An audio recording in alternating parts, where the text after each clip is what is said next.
Good afternoon friends. তো সবাই কেমন আছি? আশা করি সবাই ভালো রয়েছি। তো এখন হচ্ছে আজকে মার্কেটের কিছু আমি কথা বলতে চাই। তো আজকে মার্কেটের প্রত্যেকটা স্টুডেন্টের, প্রত্যেকটা গার্জেনের কোনো না কোনো স্বপ্ন আছে অবশ্যই।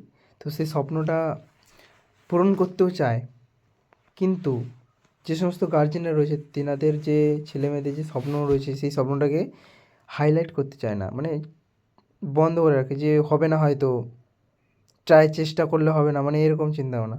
বোঝা যাচ্ছে? তো সেই অনুযায়ী আমি যে আজকে একটা জায়গায় গিয়েছিলাম যেখানে দেখলাম গার্জেন, যে বাবা মা, দাদু দিদিমা সবার একটা স্বপ্ন আছে কি ছেলেকে নিয়ে কিছু করার। ওকে, তো সেখান থেকে দাঁড়িয়ে একটা ছেলে মেয়ের যে স্বপ্নটাও থাকে সেটা হচ্ছে লাইফে দাঁড়ানো, ইনকাম করা, স্ট্যান্ড হওয়া, একটা কেরিয়ারে একটা ভালো জায়গায় দাঁড়ানো। এই অনুযায়ী যখন একটা প্রতিষ্ঠান পায়, একটা কোনো প্ল্যাটফর্ম পায়, কারণ একটা প্ল্যাটফর্ম না হলে তো একটা কোনো ছেলে দাঁড়াতে পারে না। যেমন কি ক্রিকেটে একটা প্ল্যাটফর্ম, সিঙ্গার একটা প্ল্যাটফর্ম, ডান্সিং একটা প্ল্যাটফর্ম।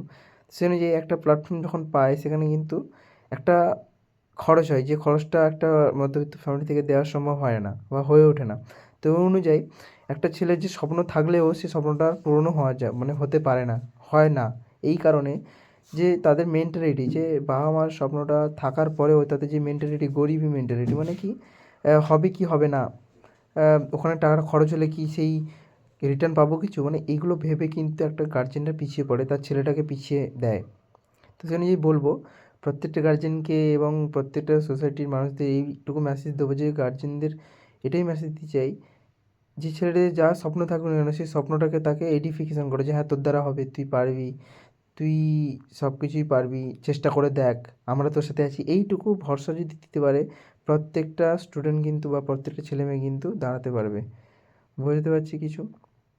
তো আমি যদি এটুকু বলার চেষ্টা করলাম যাতে প্রত্যেকটা সোসাইটির মানুষরা এটুকু বুঝতে পারে যে অনেক ছেলেমেয়েদের স্বপ্ন থাকে এবং অনেক মানে ছেলেমেয়েদের স্বপ্ন থাকার পরেও হয় না, কারণ বাড়ির আশেপাশে যে ফ্যামিলি কন্ডিশন বা বাড়ির আশেপাশে যে সমস্ত পরিবেশ বা বন্ধু-বান্ধব, অনেক বন্ধু থাকে কি নেগেটিভ বন্ধু। এখন দেখবে গেম খেলছে, গেম খেলছে বলতে কি যে সোসাইটি যেরকম অবস্থা, দেখবে লকডাউনের টাইম থেকে কিন্তু প্রত্যেকটা ছেলেমেয়ের হাতে দেখবে এক একটা স্মার্টফোন, হ্যাঁ কি না? একটা একটা ছেলের হাতে স্মার্টফোন চলে এসেছে, 9 এ পড়া ছেলেমেয়ের সাথে দেখতে পাবে, এবং এক একটা ফোনের মধ্যে 2 টো করে সিম, তাতে রিচার্জ করছে। বাট সেই যে রিচার্জ খরচটা যে নিজের কামাতে, নিজে কামিয়ে নিজের রিচার্জটা করতে হবে সেটা কিন্তু মেন্টালি হয় না। বাবা-মা খরচ দেয় সেটা থেকে কিন্তু খরচ করে। ওই জন্যই বলব যে তোমরা নিজের খরচটা নিজে মেইনটেন্স করো এবং তাকে সেই জায়গাটা দাও যাতে তারা নিজের রোজগারটাও করতে পারে। বুঝতে পারছি?